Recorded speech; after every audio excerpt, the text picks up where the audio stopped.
Hey guys, back with me again in this channel. So on today's video, I'm gonna show you how you can create a cinematic coloring in CapCut, and it's very easy to follow. So first you need to add your clips and then go to adjust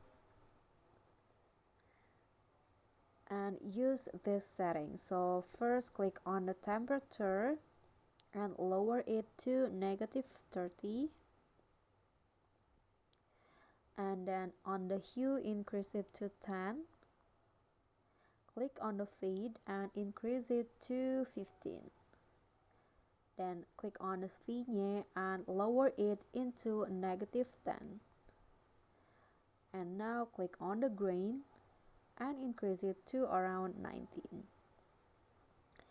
And you are done. Just click on filter and then find the high saturations filter. Here you can just adjust it to your liking. I'm going to go with around 40. Okay, just click on the check icon and now you are done, and here is the final result. Okay, so that's all from me. Thank you so much for watching. If you got any question, feel free to drop them in a comment, and if you think the video is helpful, remember to click thanks, like, and subscribe for more content. I'll catch you all in the following videos. Thank you.